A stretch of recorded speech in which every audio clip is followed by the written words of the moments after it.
Olá, sejam todos muito bem-vindos. O meu nome é Rafaela Valente, eu sou psicóloga e hoje nós vamos conversar um pouquinho sobre medo do julgamento. Por incrível que pareça, isso é uma das coisas que tem mais atrapalhado as pessoas buscar realizar seus sonhos. Eu venho falando com vocês, comecei esse ano batendo muito na questão da importância da gente ter um objetivo claro e definido, para que ele nos ajude a manter centrada, porque senão a gente inunda com tanta emoção, com tanto pensamento negativo que passa ao longo do dia nos sabotando, a importância desse objetivo. E aí vim trabalhando com vocês questão do propósito, de como descobrir esse propósito, e eu vou me guiando aqui, me norteando pela caixinha de perguntas. Uma das coisas que mais apareceu também, um dia que eu perguntei sobre o que está impedindo de dar um passo na direção da realização dos sonhos, medo do julgamento, por incrível que pareça, foi uma das que mais apareceu. E para falar de medo de julgamento, não tem como a gente falar sem falar da nossa criança. Aliás, gente, eu como psicóloga, eu diria assim que tudo da nossa saúde emocional, que reflete em tantas outras questões, porque o sentir é muito importante, está ligado à nossa infância, ao que a gente viveu ali desde o período intrauterino, dentro da barriga da mãe, até os 7 anos de idade. E claro que situações depois vão também contribuindo na formação desse conjunto de crenças, de programas, dos nossos paradigmas. É claro que tudo vai interferindo, tanto as situações agradáveis quanto as desagradáveis. Experiências boas, positivas que a gente teve, quanto também as negativas. Então tudo, não tem como a gente fugir dessa questão da criança interior. Então eu vou falar, antes de entrar mais no medo do julgamento, é importante a gente passar aqui pela criança. Por que nós temos tanto medo de julgamento? Porque a criança, quando ela é pequenininha lá, que tem lá as referências, pai, mãe, quando não são os pais, sempre tem outros cuidadores, sejam professores, avós, mas sempre tem ali, as pessoas cuidando ali daquela criança que são referências para ela, que são os primeiros amores, as pessoas em quem ela confia. E tudo o que acontece ali para a criança é muito intenso e fica gravado com muita força, porque é como se fosse tudo muito fresquinho. Não dá para dizer que virgem, porque hoje em dia com a neurociência a gente já sabe que não nasce tão virgem assim. Mas é como se fosse, por uma questão didática, vamos falar CD virgem ali. Então as experiências ficam gravadas nessa criança. E enquanto nós adultos, não olhamos para essa criança que está dentro de nós e ressignificamos as dores e as crenças dela, a gente vai levar uma vida refém e vão vir relacionamentos, seja no trabalho, seja afetivo, seja amizades, vão vir relacionamentos para colocar isso em xeque, para nos dando uma oportunidade da gente olhar para isso. Por isso que é só olhar, quanto padrão de relacionamento às vezes a gente repete enquanto não encara essa criança de frente. Enquanto a gente não faz isso, a gente vai para o mundo, vai para a vida, vai para as relações com uma necessidade de ser amada, aceita e reconhecida. E aí, para ser amada, aceita e reconhecida, eu vou para as relações e ajo achando que eu sempre preciso agradar o outro, que eu só vou ter o amor e a aprovação do outro se eu agradá-lo. Só que isso é fria, sob vários aspectos. Vários. Eu vou falando aí de alguns. Já eu volto para dar uma olhadinha aí na pergunta. Deixa eu só concluir essa questão aqui da criança. Então a gente precisa olhar para essa criança e dar colo para ela, acolher. Tem um exercício muito gostoso de fazer, muito poderoso, curador, que é olhar no espelho, fazer contato com o olhar mesmo, olhar no fundo lá do seu olho e fazer contato com essa criança. Ou então só na lembrança, fecha os olhos por um instantinho e faz contato com essa criança. Tem pessoas que preferem usar uma foto, pode usar foto, se tiver uma dificuldade de ir no mental, pode usar uma foto. alguma maneira de conectar com essa criança e falar para ela: tá tudo bem, você pode ser quem você é, você deve ser quem você é, o seu amor não está ameaçado, agora eu cresci e eu posso cuidar de você, eu nunca vou te deixar sozinha, você sempre vai ser amada, independente do que você faça. Esse trabalho é nosso, nós com a nossa criança. E à medida que a gente vai dando conta disso, e a mulher adulta, a pessoa adulta vai assumindo o controle, o comando da vida, essa criança ela vai ficando cada vez mais saudável. Mas isso é nós, ninguém pode fazer isso pela gente, ninguém. E as relações elas só vêm para nos dar a oportunidade de olhar para isso. Deixa eu só voltar aqui na pergunta, e aí eu já sigo.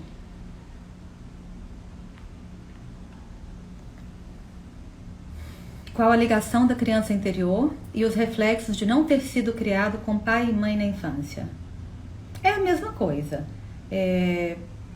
Porque tem ali os cuidadores, tem o representante. Mesmo que a criança tivesse sido abandonada, tivesse no orfanato, não importa. Ali tinham os cuidadores, né? Tinham as professoras.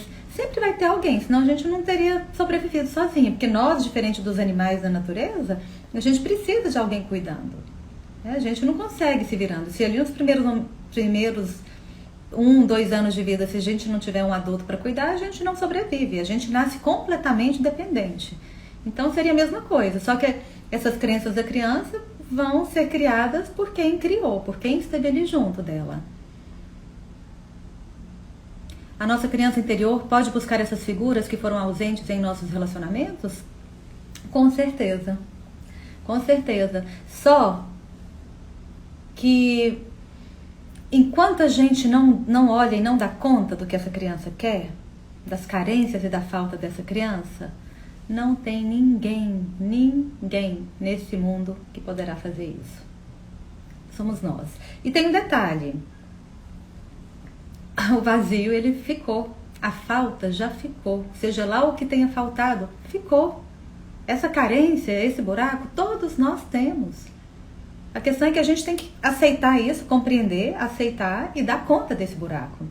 Outro dia eu até citei essa fala do Lacan aqui, que é um psicanalista contemporâneo de Freud, que eu me identifico muito.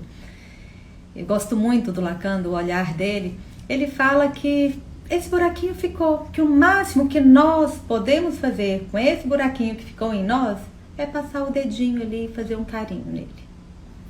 Então, por mais que a gente se realize, ao longo da vida, sempre terão aqueles momentos que vai bater aquele vazio, que vai bater aquela falta de algo. E aí a gente vai transformando isso de outras maneiras, e compreendendo que então esse vazio só vai então preencher quando a gente voltar e ser parte da fonte criadora, né? Quando a gente voltar a ser luz aí com o Criador de tudo que é. Fica claro essa questão de não ter sido criado com os pais?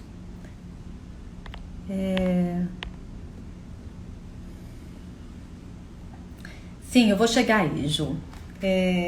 Vou aproveitar e vou falar para eu não esquecer, e aí eu vou seguindo. Se posicionar muitas vezes nos torna pessoas intolerantes aos olhos alheios. Devemos nos preocupar com a fama de má?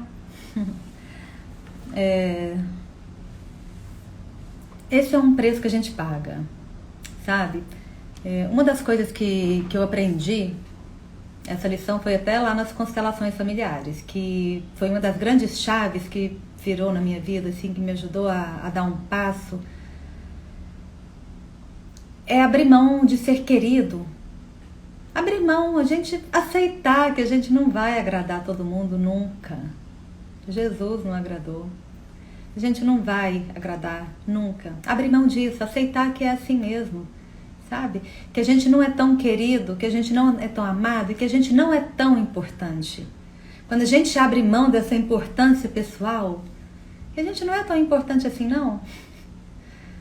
Então, não tem nada não ficar com essa fama de má. E principalmente, Ju, no início, tá? Quando a família está habituada com a gente sempre aceitar, sempre ser a boazinha, sempre querer agradar todo mundo, ou então o namorado, o marido, os filhos.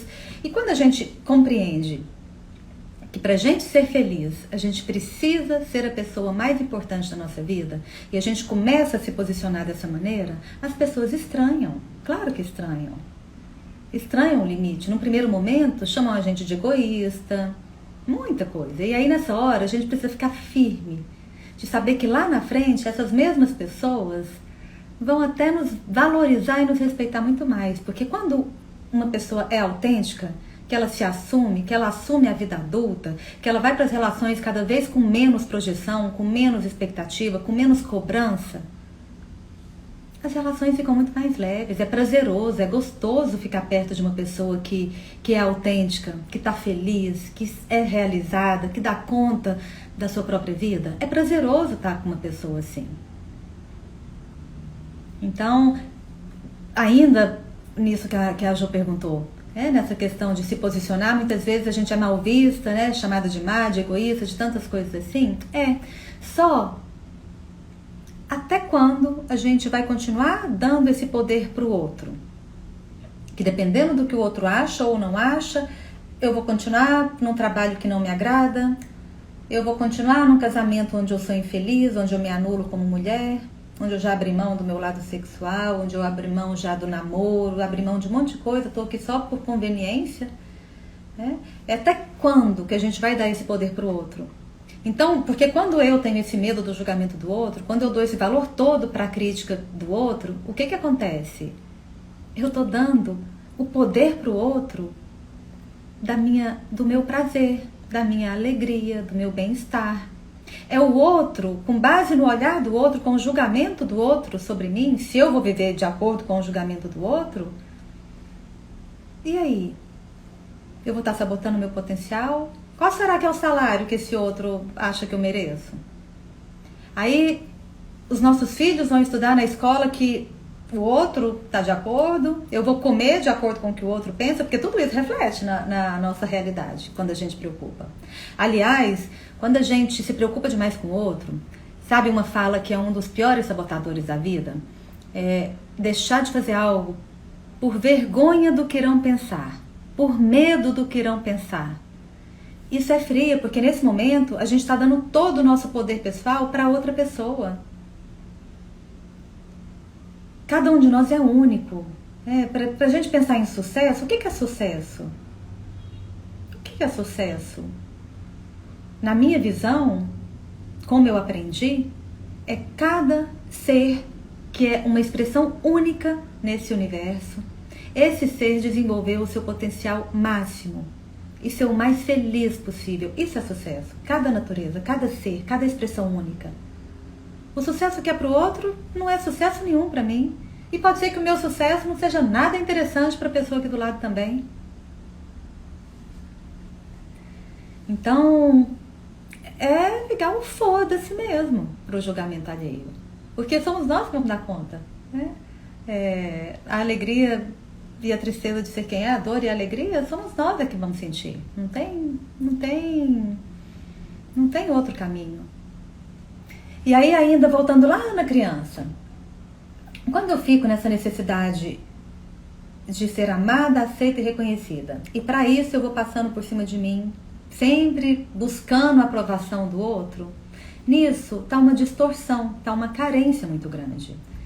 E é importante que nós olhemos para isso e acolhamos essa criança para que a gente possa, de uma vez por todas, assumir a nossa vida adulta e fazer acontecer.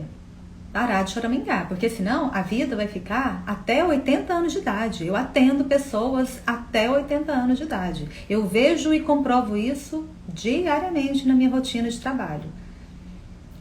Lá na velhice vem feridas da criança, se a gente não olhar a tempo.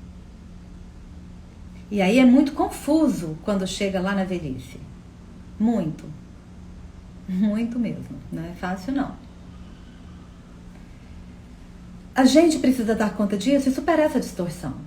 E aí, só para ajudar na compreensão, de onde que vem essa distorção? E essa crença que a gente fica presa ali muitas vezes de ser amada, aceita e reconhecida.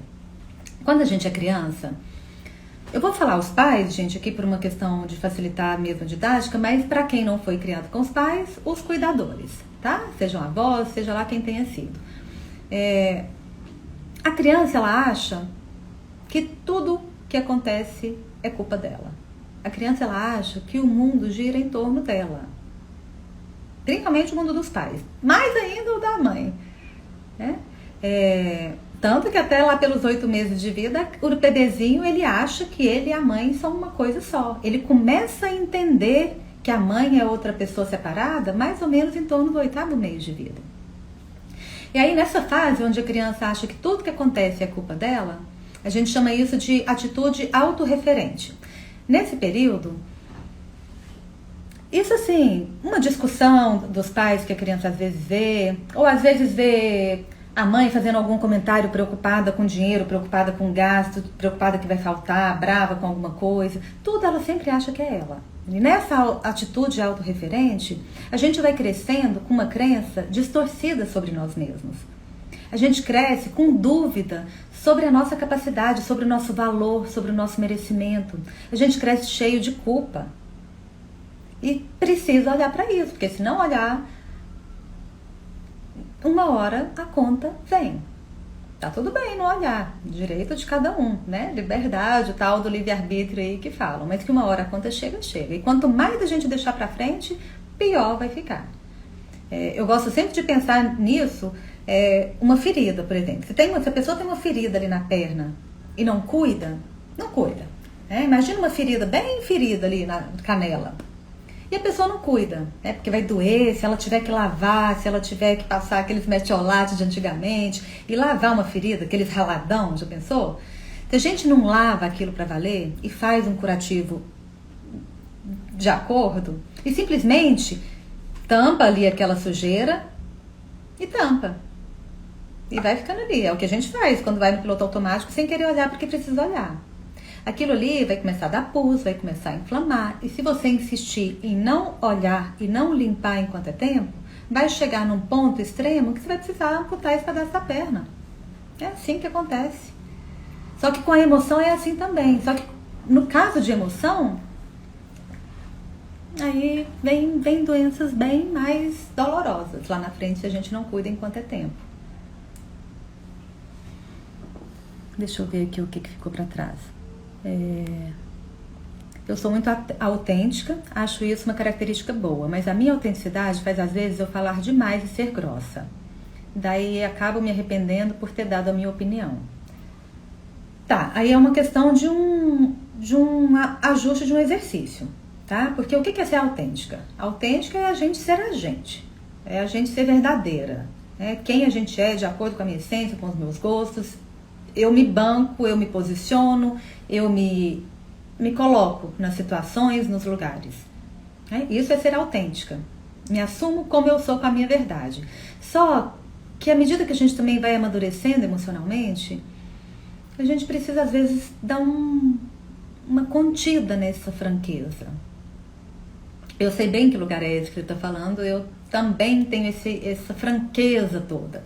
Só que sim, aí a gente precisa dar uma neutralizada, sabe? Que nem sempre a gente precisa. Tem momentos, tem pessoas, tem momentos que até mesmo sendo autêntica, a gente pode falar com um pouquinho mais de delicadeza. Ou a gente também pode às vezes nem falar, sabe? Nem falar. Não é toda hora também que a gente precisa estar ali dando a nossa opinião. Mas não deixe de ser autêntica por isso. Vá dosando aí essa franqueza, tá? Essa espontaneidade aí, essa maneira. Não é nem espontaneidade. A espontaneidade também a gente não deve tolher, não. Mas vá dosando essa franqueza, né? Para que não fique em saia justa, para que não machuque, não ofenda ninguém. Isso percebe? É uma linha tênue que separa uma coisa da outra. Mas não deixe de ser autêntica por isso, não. Vá dosando. Aos poucos você vai ajustando isso aí.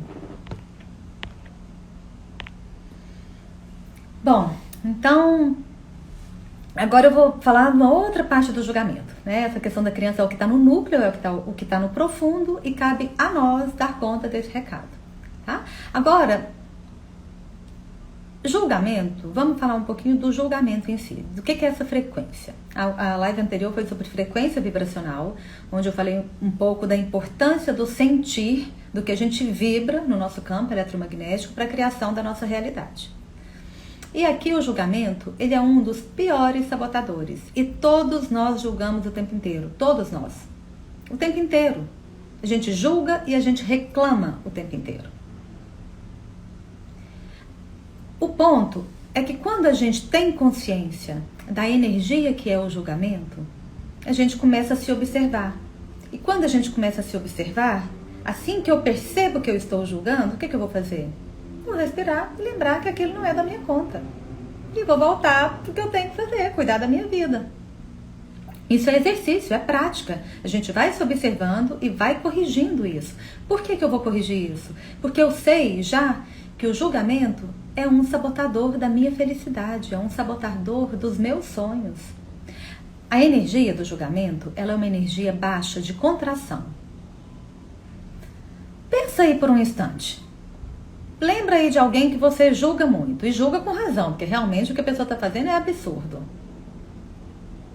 Vira até a minha expressão de falar isso?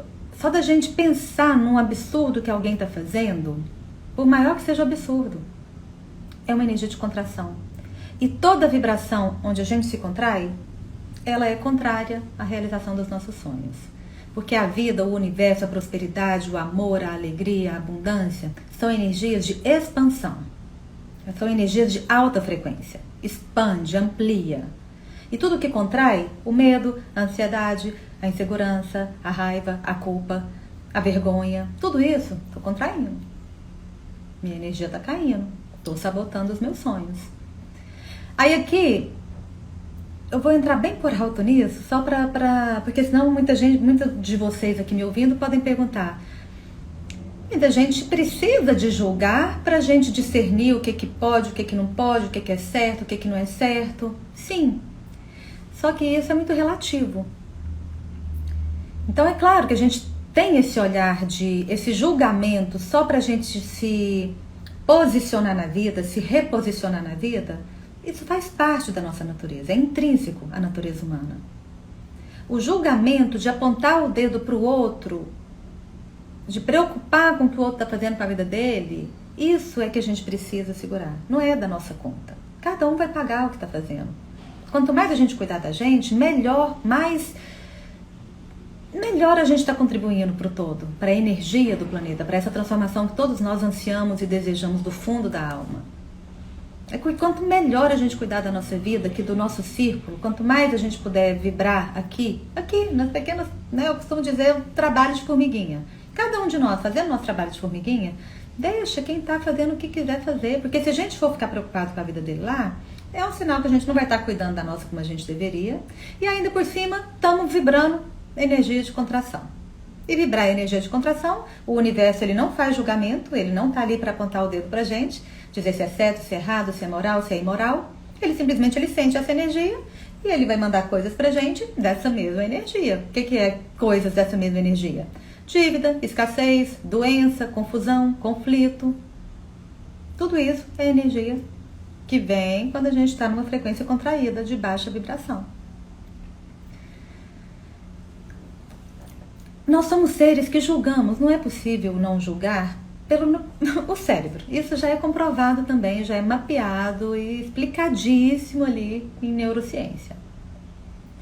Só que tem como é que a gente chama? Tem um julgamento, que é o nosso julgamento de preferência mesmo. É aquilo que eu prefiro. Eu gosto de azul. Meu julgamento é de que o marrom é feio, a cor. Julgamento de preferência. Esse julgamento tá tudo certo, é uma liberdade, é a nossa natureza. Aliás, é com esse julgamento que a gente vai poder ser a gente, autêntico e espontâneo. É assumindo isso. O que a gente não deve é fazer isso apontando na vida do outro. Mas esse julgamento ele é natural, julgamento de preferência, que a gente chama. E aí tem outro julgamento, que é o julgamento de moral.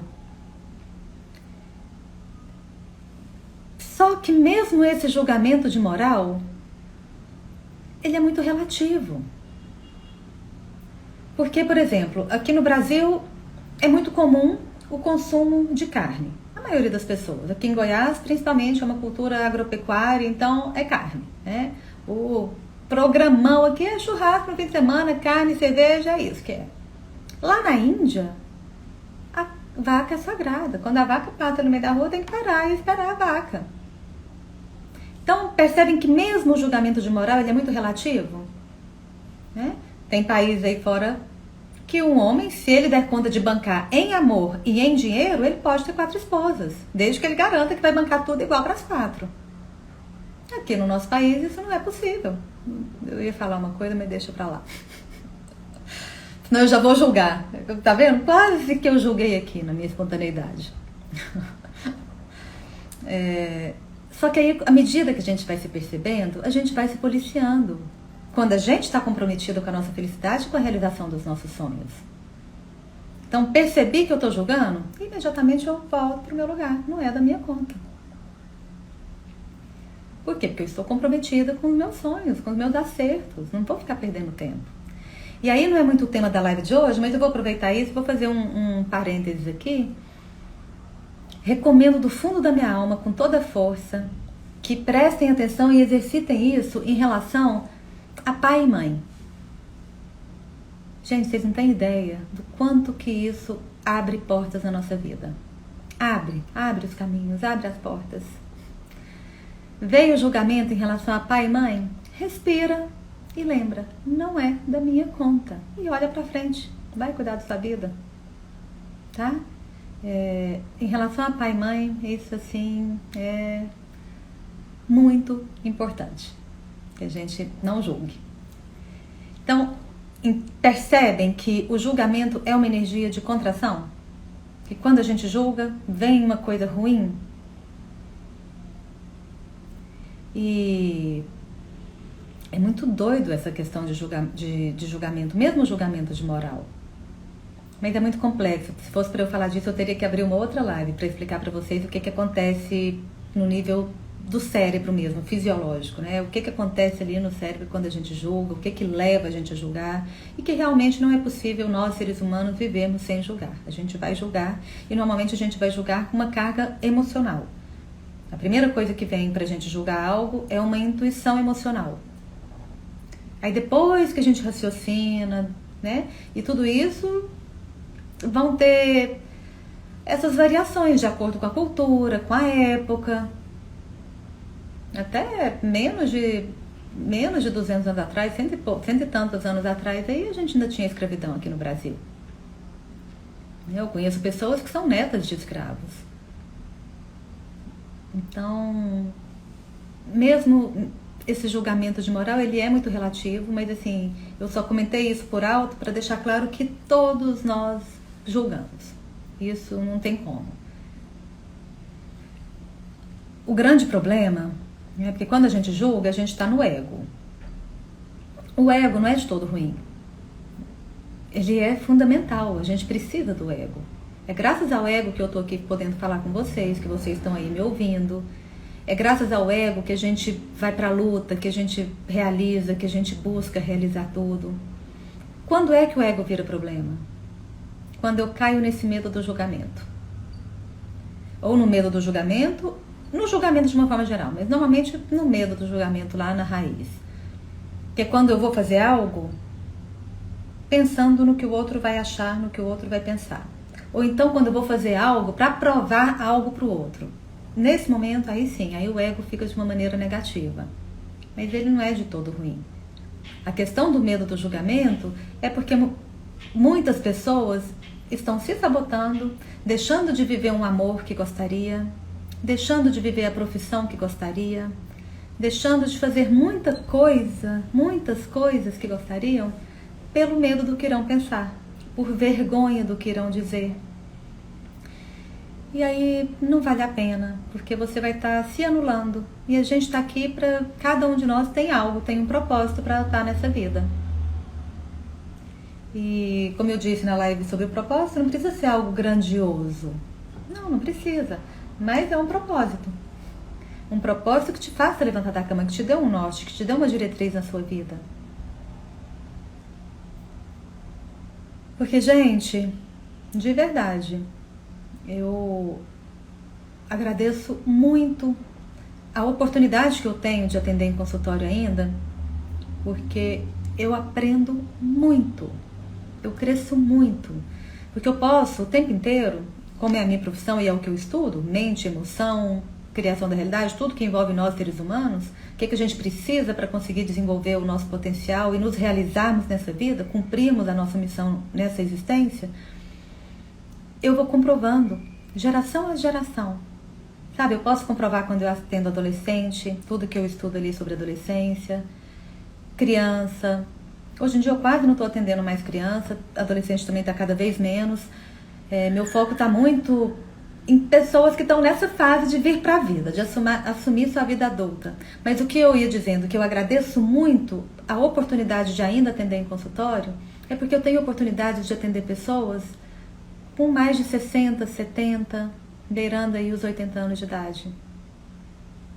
E elas me mostram o quanto é dolorido, a frustração enorme, a culpa enorme, o olhar para trás, para toda a sua história de vida, que é algo que na velhice a gente faz, essa retrospectiva da vida, uma forma de ressignificar para poder ir se preparando ali para a morte.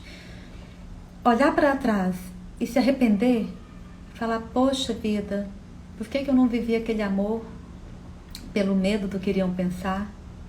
Poxa vida, acabei aposentando com esse salarinho aqui, que mal dá para o meu plano de saúde, que mal dá para nada. E nem era o que eu gostava, nem era o que eu queria, porque eu não tive coragem de me assumir. Então, não vale a pena, sabe? E um exercício muito simples é esse da criança. De se olhar no espelho, de conversar com essa criança, de dar colo para essa criança. E eu já falei para vocês em outra live, vou falar aqui de novo para quem não tenha assistido a outra. Uma das maneiras da gente reconhecer quando essa criança interna, interior, está gritando, pedindo ajuda, é quando a gente sente algo que inunda, um sentimento muito grande. Sempre que você passar por uma situação na vida, onde venha aquela insegurança que parece que você vai morrer, ou que vem uma raiva assim que você mataria um ali na hora de tanta raiva, ou quando vem uma culpa que te destrói, sempre que for um sentimento muito grande, muito desmedido, desproporcional para a realidade da situação, é a criança pedindo socorro. E nesse momento o que a gente faz? A gente dá colo para essa criança. Uma das coisas que me fez bater o bastão de uma vez e assumir a minha profissão, já tinha 20 anos, já tinha uns 18 anos que eu era terapeuta, psicóloga nessa época que eu tô falando, há uns 8 anos, né? Hoje tem 10 anos que eu sou psicóloga e 20 de terapeuta. Então nessa época eu devia ter uns 18 anos de terapeuta e 8 de psicóloga. Que eu quase abandonei tudo, por medo de não dar conta, por medo de não crescer em termos financeiros mesmo, porque eu já atendia ali uns gatos pingados ali no consultório, que dava ali para sobreviver. Mas como eu não queria só ficar sobrevivendo, eu tinha muito medo, né? Porque eu cresci ouvindo que psicólogo não ganhava dinheiro. Quando eu fui fazer psicologia, foi um desgosto pro meu pai. Essas histórias todas que a gente ouve por aí. Então eu cresci com essas crenças, né? De que psicólogo não ganhava dinheiro, de que um monte de coisa aí. E eu tava quase desistindo. E eu amo o que eu faço. Eu não consigo me imaginar fazendo outra coisa.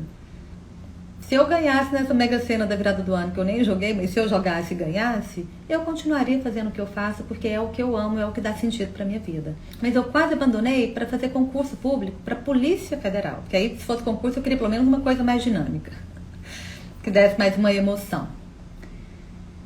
Só que eu fui ficando triste. E sabe o que me fez assumir a mulher adulta e dar conta das inseguranças da criança? Foi um dia, eu não lembro agora exatamente o que aconteceu, mas eu lembro nitidamente do lugar, do buraco que eu entrei.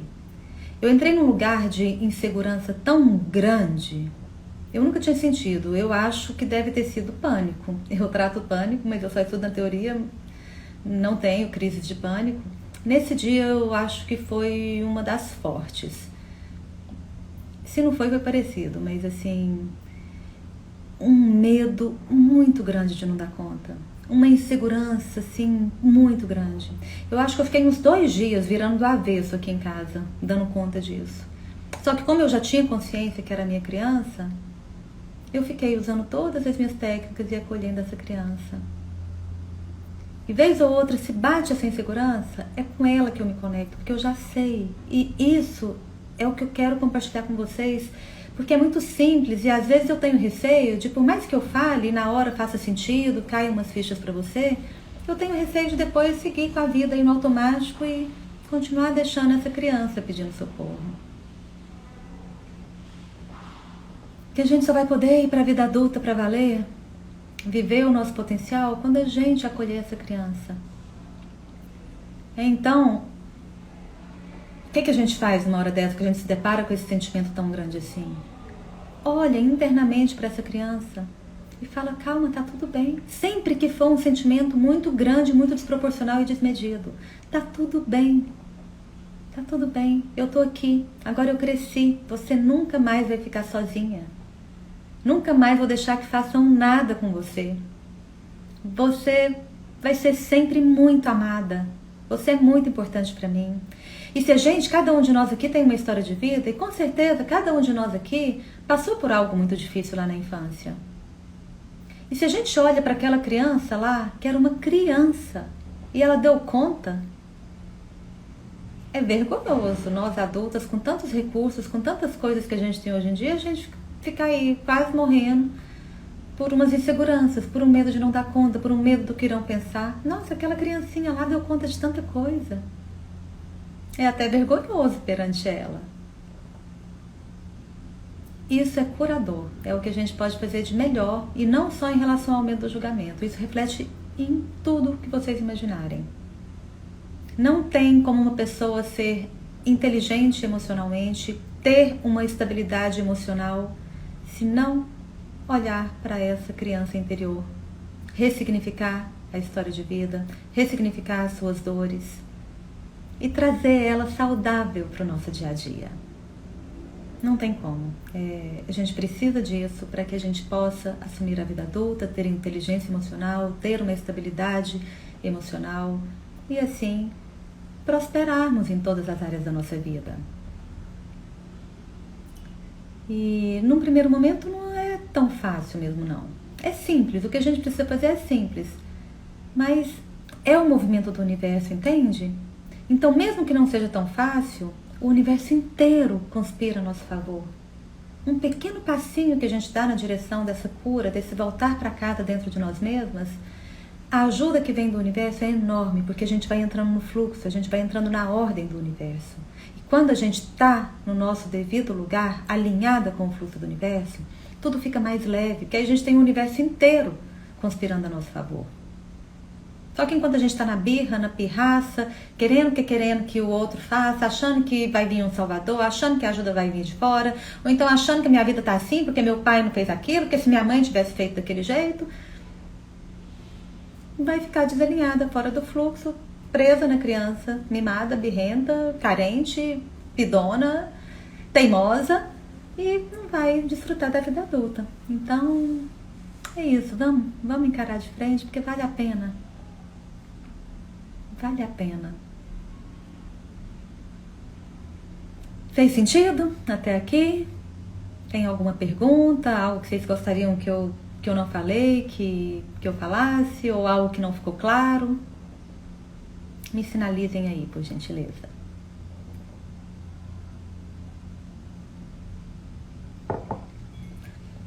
Tem uma coisa que eu lembrei, que eu acho importante antes de finalizar, rapidinho. Como que a gente faz, então, para enfrentar o medo do julgamento? Então, vamos supor... não sei, um medo de falar em público, por exemplo. Uma pessoa que tenha medo de falar em público. O que a gente faz? Então, essa pessoa tem um medo de falar em público e ela tem uma palestra lá para dar, importantíssima. Inclusive, uma palestra que ela sonhou muito, mas ela não venceu esse medo de falar em público, está morrendo de medo. O que ela faz quando ela está lá diante desse medo? Mas é algo que ela quer muito. A gente precisa fazer uma dissociação cognitiva. Dissociação cognitiva. E o que é isso na prática? Imediatamente mudar o foco. Então, tem técnicas da PNL que ou a gente bate uma palma, duas palmas assim bem rapidinhas, ou a gente estrala, para tirar aquela pessoa daquele foco ali rapidinho. Dá o comando, tá cancelado, cancelado, e imediatamente você se veja lá na palestra, super confiante, super dando conta do recado. E também ajuda muito a gente dar uma desdramatizada e imaginar então o que de pior podia acontecer. Dar um branco? Normal. Quem aqui nunca teve um branco? Tropeçar? Não é tão problema assim. Se a gente começa a dar uma desdramatizada e imaginar o que de pior poderia acontecer ali, fica muito mais simples. A gente vê que não é esse bicho todo. Mas então a gente desdramatiza. Primeiro a gente tira o foco, né? Tira o foco. Ou tá cancelado, ou dá um estalar com os dedos. Dissocia, uma dissociação cognitiva, a gente tira o foco dali e imediatamente eu me imagino naquela situação dando certo, tudo acontecendo bem. E quando isso não for suficiente, ainda assim eu não der conta, eu gosto muito de usar recurso de música. As músicas são muito poderosas nesse sentido. Músicas de alta frequência, músicas que vão elevar a sua vibração, que vão te dar um foco, uma confiança. Então, são maneiras que a gente vai aprendendo no dia a dia. E lembra que eu falei ali no meio da live, né? Percebeu que está julgando, que a gente julga mesmo o dia inteirinho, julga e reclama, né?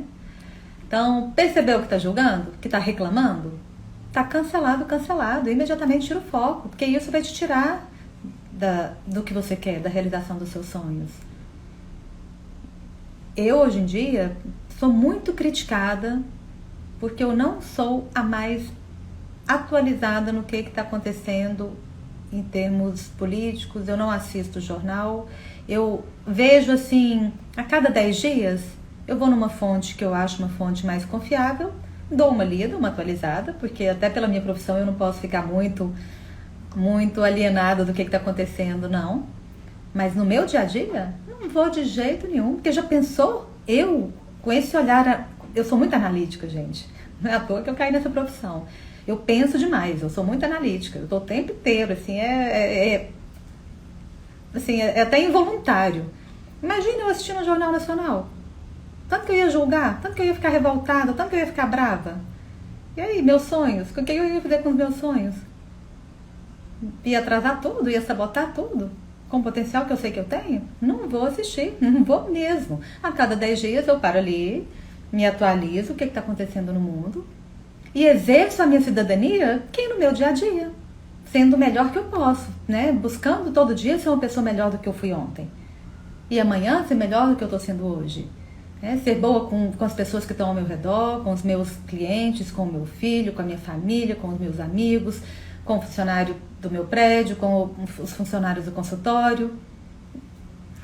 Assim eu exerço a minha cidadania, pagando as minhas contas todas dentro do prazo, pagando os meus impostos, mesmo que os políticos façam lá o que eles quiserem com os impostos, não é da minha conta, estou fazendo a minha parte.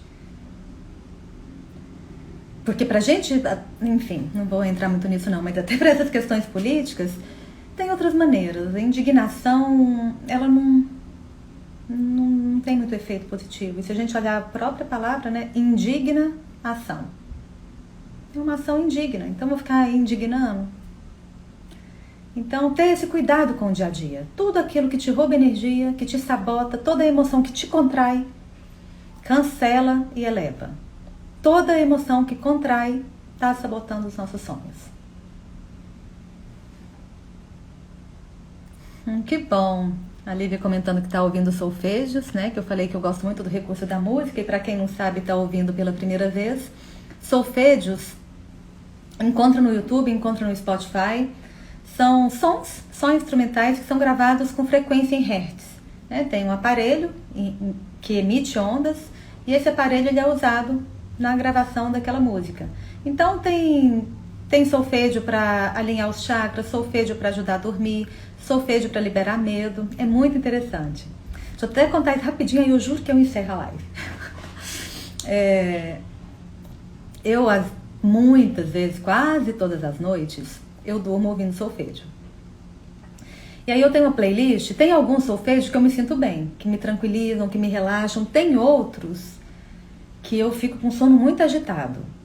Não que eles estejam me agitando, não é isso, mas é porque como eles mexem com os nossos conteúdos inconscientes, às vezes eu tenho a sensação de que eu não estou descansando. Mas não é isso não, que eu queria contar, que eu lembrei aqui, que é muito engraçado. Um dia eu estava ouvindo, né, a minha playlist, e eu acho que esse dia eu dormi um pouco a mais. E aí acabou minha playlist do Spotify, ela foi seguindo ali, né, ele sempre vai sugerindo novos ali. E aí eu acordei, eu raramente tenho pesadelo.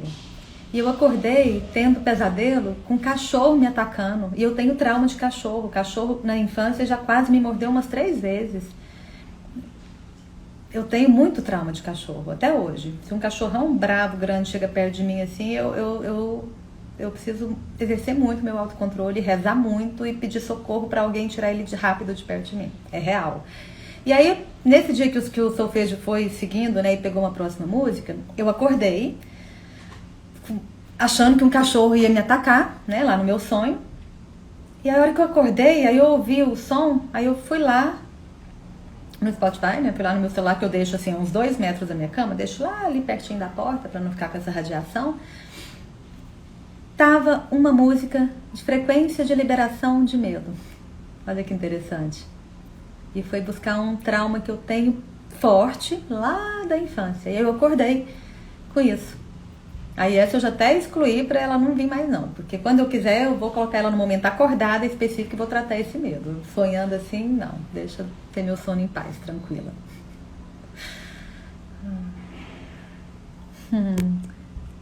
Então tá, gente. Então ouçam solfejo, tá? Ouçam, usem e abusem, só que aí tem esse discernimento, porque às vezes tem uns que mexem muito com a gente. Então, por exemplo, se eu começo a ter um resfriado, uma gripe, eu vou colocar solfejo de cura na hora de dormir. E aí muitas vezes, o que acontece?